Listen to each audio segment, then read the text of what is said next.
Hi, I'm Jake, and today our team is continuing this 3-part video series and fill you in on how to play the new 9th edition Tau Codex.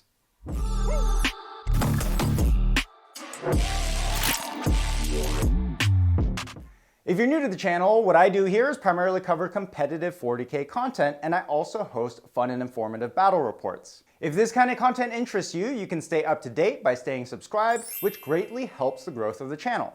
We also do have a lot of cool new ways you can further support the channel if you so like, such as picking up your own set of Black Rabbit dice or 40K objective markers, where all of the proceeds go towards making more high quality content like the one you're watching today.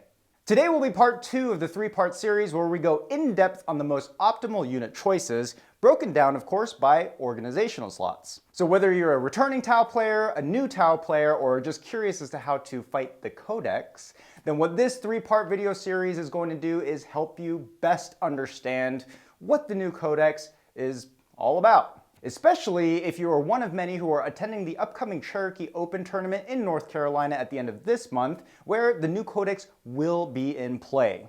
Once again, we've got our channel team, Mike, aka the Engineer, and Lio, who is yet to be named, who both have an amazing grasp on the Army, from both being longtime collectors as well as expert tacticians of the faction.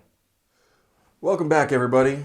If you're joining us after part 1 of this Tau video series, you got our takes on what Tau's got going for them, some weaknesses they've got, what we're excited about in this book in the coming few weeks. So this section is going to focus on what units we think really shine out of each Force Org slot and why we think so.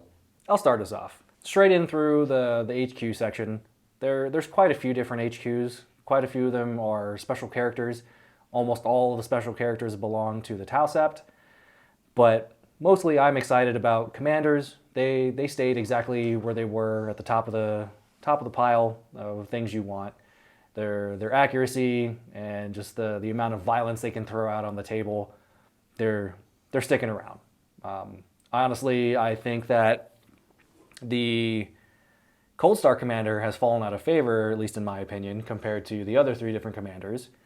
And the best change for all of these is that they pretty much give Space Marine Captain rerolls, so a 6-inch aura of reroll 1s to hit to any core units, and pretty much a lot of this book of things you might want are core.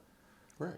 So along with those Space Marine Captain rerolls, each commander is going to have its own special ability that it can throw out to units in the command phase, right? Right, specifically on crisis units. So the basic crisis commander, he can go ahead and let a crisis unit ignore any and all penalties to hit. So anyone that's abusing penalties, looking at you, demons, and probably Eldar, you just say, nope, I don't care. I'm gonna go ahead and start blasting. And the important thing with the wording with that, guys, is any or all. So you don't have to ignore your +1 to hit from the marker light modifier. I would suggest you don't do that even. So the other part of the basic commander's ability is he allows a crisis unit to fall back and shoot. So we discussed earlier how you pretty much have the option to start shooting things while you are in combat. That's not exactly where you want to be for prolonged periods, because then you're just taking more damage. This gives you an easy out. And as soon as you start thinking or giving people the feeling that they're safe and you take that away from them, that's when the tide of the game is going to start tilting in your favor more and more and more. He also just has a lot of different weapon options, so any way you might want to kit him out, he'll be there for you. He can go down to a 2-up save if you get him the Iridium armor, so he can be his own little tanky monster. But speaking of tanky monsters, the commander in the Enforcer battlesuit is definitely my #1 pick between the 3 commanders. He's naturally got the Duty Eternal rule, essentially, of -1 damage. So with, what is it, 7 wounds? 7 whole wounds. 7 wounds. He's a little tough nut to crack, especially since he has a base 2-up save. You can go ahead and give him a shield generator if you want, so he has a 4-up invuln. You can tag some drones on him so he can tank some shots. He's probably my #1 pick out of all 3 commanders. Is there any specific war gear that you would put on this commander? You know what? I'm glad you asked, because I definitely plan on running a shit ton? Well, you can only run one. unless you're Farsight. But I plan on running a Shas-O Slap-O. Is that what we decided? I think that's what we are affectionately calling the Yes. the combat commander. The combat commander, the Shas-O Slap-O. What that essentially is you take we'll get into it later, but one of the relics is the Honor Gauntlet, which some of you might be very familiar with. It's gotten a complete overhaul. So instead of being one attack now, you get all your attacks. It does a massive strength boost, high AP, high damage, and he just runs around and he donkey punches stuff. On top of that, some of the prototype systems that you can pay points to upgrade your weapons with, you slap a flamer on them for only 5 points. You take the Neutronic projector. thermoneutronic projector, and that allows you to not only have a flamer in ranged combat, you also get to shoot that in melee for free. So It's got a pretty decent profile, right? yeah, it's strength 4, AP 2, damage 2, I'm pretty sure. D6 plus 2 shots or melee attacks. Nice. So you just get 4 base attacks with the Honor Gauntlet relic, and then with this prototype system, you're getting at least another 3 shots in combat at damage 2. So he has the potential to put out a lot of hate in melee. He's got the Duty Eternal rule, so he's pretty safe against the incoming attacks back. Yeah, he's someone that I wouldn't necessarily be hyper aggressive with him because he will get slapped around back, but he is definitely a very good countercharge option that someone got a little too aggressive. Maybe you don't want to dedicate too much shooting into someone. He can pick up the pieces that the rest of your army leaves behind. So one last thing to touch on this Enforcer commander, guys. He probably has my favorite of the commander abilities. And that is, you get to pick a crisis unit. They're going to be OBSEC this turn. We discussed it earlier that there's different ways to make things more OBSEC in your army. And that's a huge shift because the crisis units can be hard to move, and now they're going to contest or just steal everything away from you. And the OBSEC is more important than ever right now with the new missions. Exactly. It is. Yeah. And something else this commander has going for him, he has the option to take a positional relay. The positional relay is probably my favorite piece of war gear to slap on this commander specifically, or if you do decide to take the Cold Star, I would probably sacrifice one of their old named hard points and give them this option. So what the positional relay does is it allows you to come in from strategic reserve, but you count the current turn as 1 higher. So that means you can bring things in from strategic reserve on turn 1. Or if it's turn 2, that allows you to move in your opponent's deployment zone. Now the only catch is whatever comes on has to come in within 6 inches of him. But with his movement, with an advance, with taking Mod Ka at the start of the game, you can be very efficient of moving up the edge of the table, pulling in a unit, shooting, doing whatever you need to do. Probably the other best HQ in this entire section is, I'm going to say, the Ethereals. The named Ethereals, they're very good for what they do. A basic Ethereal on a hover drone, they're essentially chaplains now because their old evocations are now essentially litanies. So they go off on a 3+, and some of them are just really strong, and you just pile on all these buffs to a crisis unit and you make them that much harder to remove. Stuff like a 5-up feel no pain. 5-up feel no pain. The ability to perform actions and still shoot. Yep, which the Ethereal base does that, so you can take an evocation to dish that out to 2 separate units. Probably my other favorite one is you make your crisis unit -1 to be shot if they don't stay stationary this turn, which there's really never a reason to sit there and do nothing. No, with movement 10 and fly, you're going all over the board. There are stratagems to even pump that up even further. Again, with Mod Ka, you take free advances as long as you're not planning on charging anywhere. Your Ethereal's a solid pick. Yeah. Do you want to move on to troops? Let's go on to troops. So this is where probably the first place that me and Mike came into a slight divide in this book. I absolutely hate Croot. Don't want him in my army. Don't really see a point. I'd rather take more guns than some Garbo melee.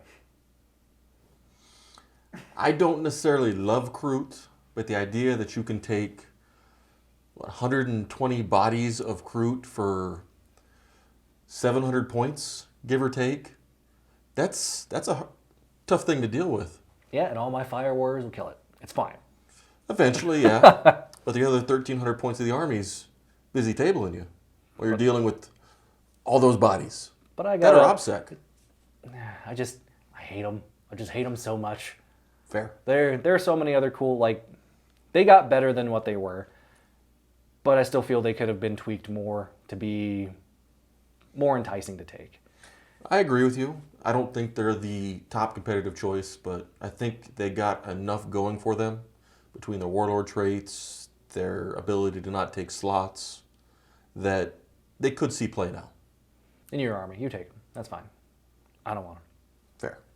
Fair. Between the different strike teams, though, or the different fire warrior teams, we pretty much think the strike team rates a little higher than breacher teams. The longer range, the addition of the AP to the pulse rifle, it just gives them more options. Right? They're more flexible, they can shoot farther. Their stratagem support to bump the AP or give them their full rapid fire at full distance. With bonus AP, so you can essentially get fire warriors up, I think, to AP4 in Motka with various stratagems, and that's just gross. I don't ever know why you need AP4 to kill something, but I'll take 20 AP4 shots into something. That 20-man sister blob, dead. They had it coming. They had it coming. They definitely had it coming. So that pretty much covers troops. There's only the 3 troop units. At least in this book, there's no way to make crisis teams troops like old Farsight used to be. You just gotta do what you need to do to make them OPSEC, but maybe in a future supplement we'll see something for that. An Army of Renown or something. I don't think they need it. No, but do I want it? No, absolutely. Yes. All right, what's your top couple of picks for elites? Because elites are a pretty spicy slot. I guess we already talked about it, but crisis suits are pretty okay, I guess. With being 30 points base, the amount of versatility they can have with the different weapon loadouts, which I actually think GW took a really good approach to taking increasing values of points to have multiple of the same weapon. So it pushes you to diversify your weapon loadouts, right? If you absolutely want to maximize your efficiency with number of models, yes, you can always still just bang your head against the wall and be like, I want 3 cyclic ion blasters on every guy. You're going to spend about... You're going to pay a premium for it. Yeah. It's just incrementally, each gun's going to get more and more expensive. So it encourages you to get a little more variety in there, which I don't think is a bad thing. Absolutely not. Specifically, for my top picks of their weapon loadouts, I think the Airburst Fragmentation Projector, 2 of those is still not very expensive. 10 points for 2. Right. So 15 points total for taking 2 of them. No. 10 points for 2. You might want to double check it. It's 5 for the first one, 10 for the next. I thought it was with the totals. We got the book. No, it's the first number in the column is what it costs to take the first one. The second number is what it costs to take the second of the same weapon. The third column is what it costs to take the third same weapon. And if you do end up taking a fourth of the same weapon, you pay that third price again. Outside of the basic crisis units, again, we kind of mentioned it earlier that they have the option to take some signature systems instead of the weapons. The target lock to ignore cover is something that's very useful in my opinion. Some of the other things, maybe not so much. You can make the unit a little more durable by making 1 of the models out of every 3, so a potential of 2 models have Iridium suits, so they have 2-up save. Or you could give them all 4-up invuls. You could do that too. You could do that too. If I was going to go that route, I would probably go the 2-up save on an Iridium and then give him a 4-up invul, and then maybe attach a few drones to protect him as long as possible before you have to start taking hits on that. But you can make the unit very durable, especially with the previously mentioned evocations from the Ethereal. Outside of the basic Crisis, you have the Crisis Bodyguards. Pretty much the same exact thing. They have 1 less weapon option or system. Hardpoint. Yeah, they can only take 3 guns or 2 guns in a system or a variety of things. But in place of losing that 4th weapon option, they have the Bodyguard rule to protect your characters. And until it's FAQ'd, if you're playing Tau Sept, that means you can go ahead and protect Long Strike. Just have a unit of 2, because they come in a unit of 2 up to 6. They just hide behind a wall, and Long Strike can chill out in the front and start blasting things. Fully expect that to get FAQ'd. I would hope so, but until that point, Enjoy it. I'm going to play it. Enjoy that untargetable hammerhead. I mean, he's going to die anyways. So other elites that I think are pretty good are the stealth suit teams. They're as tanky as ever, hard to pin down, but the homing beacon that they have, that's another option that they have to bring in those things from reserve on turn 1. So they can forward deploy, drop their beacon, bring down a crisis unit, and that is a brutal alpha strike that just goes through and punishes someone that maybe didn't deploy so well, or you got an angle around some terrain. Stealth suits are pretty good. I would agree with you. They did get a little tankier than the previous edition. So before they were 2 wounds, 3 up armor. Now it's still 2 wounds, 3 up armor, but they get an additional +1 if they're in cover. So sitting in light cover, stealth suits are -1 to hit, 1 up save. Oh, something that we didn't mention with the crisis units, they all have an additional wound. So they're all 4 wounds now when they used to be 3. They're also infantry, so they can go through walls. They had fly before, but now this just means that they benefit from cover. Yay, cover! Which again, that makes that Iridium suit guy that much harder to move. Following the Ghost Keel, spoiled it, the Ghost Keel is the next pick, following the stealth suits. They can just act like a really strong fire base, because as long as they have one of their stealth drones up, they're allowed to not be targeted unless you're within 18 inches or they're the closest model. So they can sit back pretty far, sit on an objective, and 36 inches on the Cyclic Ion Raker. Is that right? Cyclic Ion Raker, 36 inches. Yeah, so you can just lob shots all the way across the table at strength 7 or strength 8, damage 1 or damage 2. Damage 2 or damage 3. Oh, that's even more better. Thanks. Yeah. But again, that might be a little hard to accomplish because you have to get around terrain and stuff, but just having the option to hang back there. I believe it also can forward deploy, so it can be a very aggressive thing that you start it 9 inches away from your opponent's deployment zone. It has really good movement, so it can get in there, it can shoot something and charge, start tying things up, and they're not exactly hard to kill. I'm sorry, they are hard to kill. So they got -1 to hit. They do have a war gear option that if they're targeted with a strength 7 weapon or higher, they get a 5 up feel no pain. Which, when we cover Seps a little later, balancing that around with specifically the Borkan Sep, that can be pretty brutal, because now you're just taking all your defensive capabilities and just throttling it. But Mike, why don't you tell us about some of your fast attack choices? Fast attack choices. My personal favorite has got to be the Tetra. Assuming, of course, guys, this is a Forge World unit, that they update the keywords and abilities how we think they're going to update them. Currently, they have a high intensity marker light, which is basically 3 marker lights. Right. So if they were to update the keywords and abilities how we think they will, and just give them 3 marker lights, I think they'll be an excellent choice. Yeah, even if they either give them 3 separate marker lights, or the unit has to roll 3 marker light tokens against a specific target, that's still really strong because they come in units of 2, they're 40 points a model. They can put out a decent amount of shooting because they each have twin pulse rifles, so that's 8 shots a unit, and at AP1 that hurts. They're super fast, they fly. 18-inch move. Yeah. If you'll sacrifice the marker light option, but they have an outflank ability, so they can come around, harass people, and I'm pretty sure Tetras are going to 18-inch move and Montcalm. Yeah, even then. Yeah. But I think Tetras are going to be my #1 pick for marker light selection, assuming that they make changes like how they should. Outside of that, also still in the fast attack section, I'm pretty sure that my next marker light choice is actually going to be drones. I don't know if you prefer Pathfinders more than them, but drones just having the ability to get different angles very quickly, get around the board, fairly durable with the T4 compared to the rest of the T3 infantry in the army. they're pretty good for what they're doing at 10 points a model. Pathfinders have their own way about themselves of starting their action at a different point in the phase, but I think marker drones are my second pick in the fast attack for. I'm going to have to agree with you. I'm going to have to agree with you. While I do love my Pathfinders with their rail rifles, they're just not as efficient, in my opinion, as the marker drones.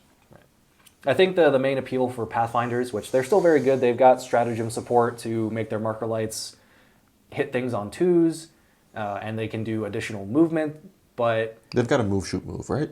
Right, and that's the same one that lets their markers apply on twos. Yeah. So they have their own benefits. You have to take them in a unit of 10, just like the Fire Warriors and the Breacher teams. That's a lot of models you have to try and hide somewhere to try and protect them. At T3 with a 5-up armor save, no additional benefits if they're hiding in cover. They're a little too squishy for my taste. And the biggest appeal is not only do you get to marker light, but you get pulse carbine shots. I don't think you need the additional shots in this army. So You really don't. But if you were to take the Pathfinders, there is a new weapon option for them that I find very interesting. which one's that? I know that was it the grenade launcher? The grenade launcher. It's got an EMP round that if you hit a vehicle, they count as having half the wounds remaining for their damage chart. That is pretty good. Although ion weapons can also do some pretty gnarly stuff with stratagems. And I can't justify a 90-point unit that I feel like is probably going to get scooped up turn 1 if I don't go first, because I will probably have other assets in my army that I would like to protect.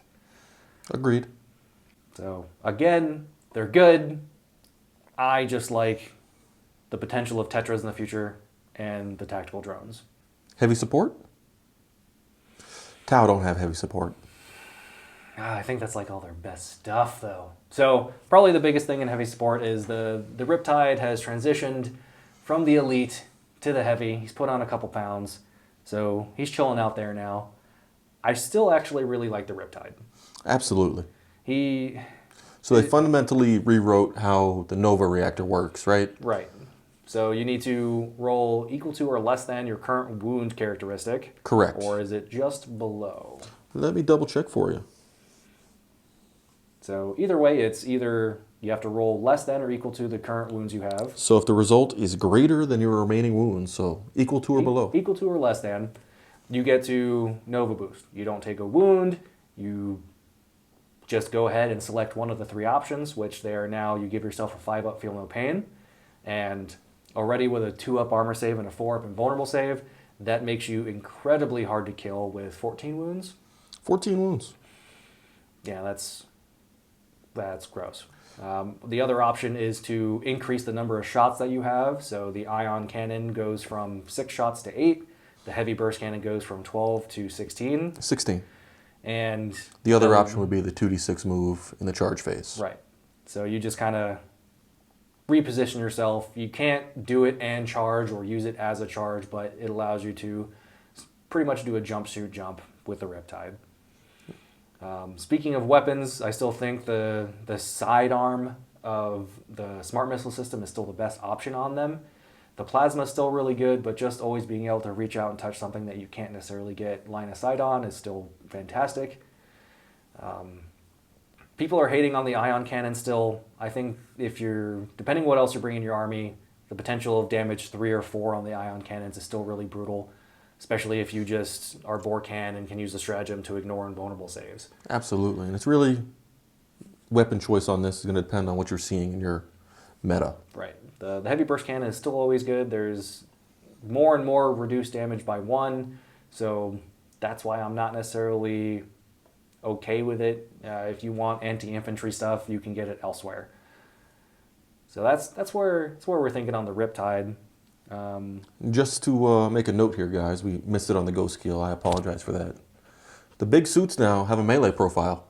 They do. Anything larger than a crisis suit pretty much has some kind of special melee. Now, they're still Tau and hitting on 5s, but what lands will have AP, it'll have multi-damage, and it makes it a little less scary to get tied down. Or it makes your opponent maybe think a little bit more. Some other good heavy support choices. You've all seen it. People have screamed at the sky about it. The Hammerheads, they're really good. Probably a little too inexpensive for what they do. Point, click, dead. Right. Although, now that you say it, I think there is an argument to be made for the ion cannon on it. Just 6 shots at damage 4, I believe, when you overcharge. So it is not 6 shots anymore. Well, average, because it's 3d3 shots. Average 6 shots. Yeah. So average 6 shots at strength. Strength 8, neg 2, flat 3. There you go. That can still be really painful, and sometimes, depending where you're shooting at, you don't need the flat 12 damage. You need more shots to kill something. So again, with Borkon, you can go ahead, ignore invulnerable saves if you need to, or you just dump as many shots as you can into something. The railgun's still really cool, but the other weapon option, I think it has play. Absolutely, especially with Borkon, like you said. You get a hot roll on those 3d3, that's a lot of dead Terminators. Yes. Nobody likes losing multi-wound models, ever. Broadsides are okay. They can go ahead. I'm just going to make you pick up all your Terminators, Jake. I don't play Terminators anymore. After you had them all picked up. Yeah, broadsides, they're okay. The upgraded rail rifle profiles, they're pretty much the prototype system from the Psychic Awakening book that had come out. So the rail rifles that they have, they're okay. The high yield missile pods, I still think, are the better option. So they got more damage. Well, they were D3, now they're a flat 2. Flat 2. So they took the randomness out of it, and they got more AP. Averaged out. Again, they have the baked-in ATS into them, essentially. Again, smart missile systems on them, probably the better option instead of the plasma. But you can also take a signature system that allows them to shoot their heavy weapons at no penalty while in engagement range, I'm pretty sure. Is that what so it not only does that, but they no longer suffer the penalty for heavy and moving. There you go.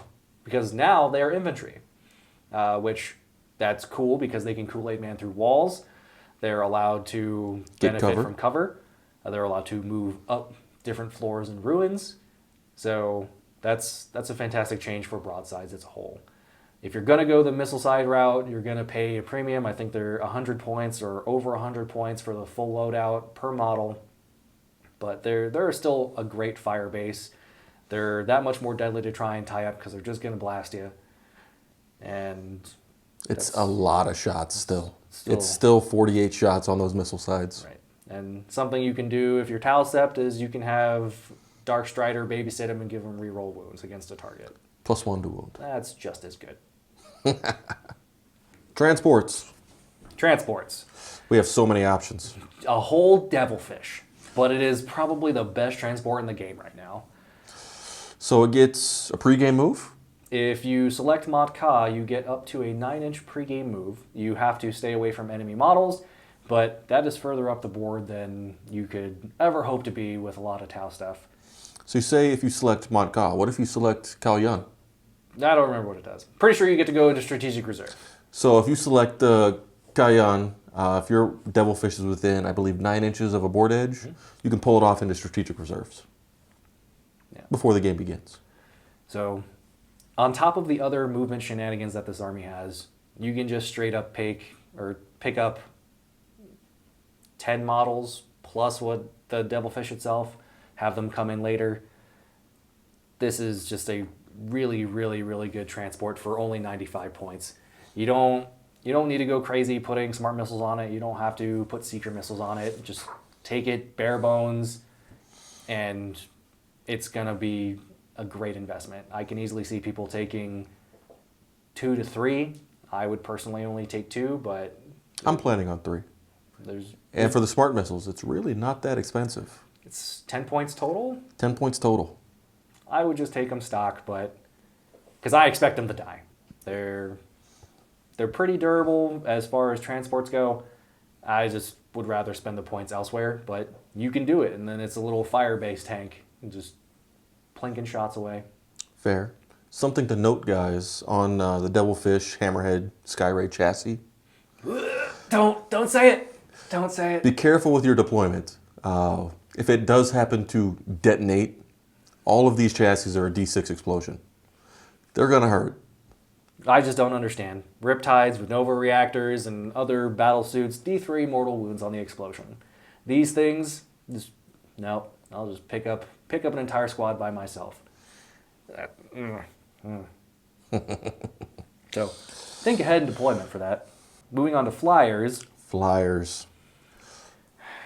The Sunshark Bomber is definitely the winner in this category straight out of the book.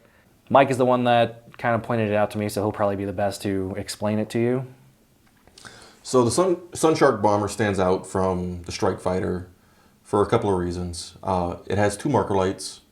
Being an aircraft, it's going to have the movement and angles to get those marker lights where you want them to be. And being an aircraft, it's allowed to start the action, move, and then you pick your target for it at the beginning of the shooting phase. On top of that, it has 2 interceptor drones. Each one of those has 2 ion rifles. And they're pretty good now, right? They're pretty gross. Just the amount of shots and the high AP and high damage that typically comes with ion, it's brutal. It'll shoot you, it'll fly over you and poop all over you. It's definitely the winner in this category. Although the Tiger Shark, as this man has already proven to be, all right at least. 8th edition Tiger Shark, 4 and 2 at LVO. You're my hero. They only get better. Well, Assuming hopefully. they get the updates, we assume they will. Hopefully. Since none of the weapons on the loadout of the Tiger Shark that I took don't exist in the main codex. I think that means they'll just leave it as is, but that's not a bad thing. Like the weapons still work really well. You can just do other things with the marker light table just to make it better. Some stratagems I think can apply now directly to that. So it's still not a bad pick. It certainly doesn't get worse. It has a lot of guns. It's, A lot of guns. is it 2 of them pretty much takes up half your army? 2 of them is half your army. But it's a lot of guns. Well, it's a good thing you can only take 2 now. So that's pretty much it for the flyers. The Lords of War, the Storm Surge, it's, like I said, it's probably one of my favorite things to see come back into play. Just the amount of shots it can put out, the devastating shots it can put out. It went up to a 2-up save and a base 4-up save, so it took its old shield generator, put it in. It ignores cover with a target lock. It has a shield, or has a drone controller, so it has distance that it can reach out and protect itself with the Savior Protocol stratagem. Or they come if you with a have velocity drones. tracker. If you have drones, it increases their ballistic skill to 4. Right. So it's a nice little buff base. It is really hard to shift with the 2-up save and 22 wounds. Yes, you can always burn it down, but they're just pretty gross right now. And we're going to keep talking about it because Borkhan is probably the best that you're going to get, or at least the best argument for. The triple Storm Surge. Yeah, you can pretty much make one of them have 2 hammerhead shots into something. It's significantly shorter range compared to a hammerhead, but for 2 CP, you can pick up a knight with just 1 gun. What about the other Lord of War that we have available to us? Would you rate that at all? Not for 1,000 points. The Supremacy Suit can look very nice on your shelf still, but Unless it gets a major overhaul with a Forge World update, it's overcosted, right? I just don't want to put a big model like that down. It's especially with the changes to everything else going on in the book. I feel like you get more value and you play the mission better, and you will have a better time not sinking so many points into a single model. Fair. Now, I've felt that way in pretty much any army, but specifically with this, it's just cool to see more battle suits on the table. Oh, absolutely. Absolutely. Except for Tiger Sharks. Everybody needs more Tiger Sharks. So at this point, we're going to go ahead and cover probably the worst options in this entire book. And there really aren't many bad options. Everything kind of has a place, and we could see it getting play, but That's the joke. It's there really isn't anything in this book that's awful. You can make an argument, or you can build around pretty much anything in this book, except for Croot. You could build around Croot. You can build around Croot. It's just, no. There are great choices, there are good choices, and there are not as good choices. But this is a really solid book, in my opinion, for everything it's got going, and then it can only get better depending how they want to go ahead and change Forge World stuff. Well, guys, that's been our rundown of our top couple of picks from each detachment slot. So, Well, we did skip over fortifications, but trash. just, Absolute trash. I didn't even look at them, so I'm going to take his word on it. It's, Trash. even with the updates to how to use them, wouldn't want to use them. Just bring stuff that kills things. There you go. All right, guys, if you've enjoyed this, come check us out for part 3, where we're going to go into a more competitive discussion about warlord traits, seps, relics, stratagems, and how we think the best way to pilot these armies is going to be. All right, see you guys in the next video.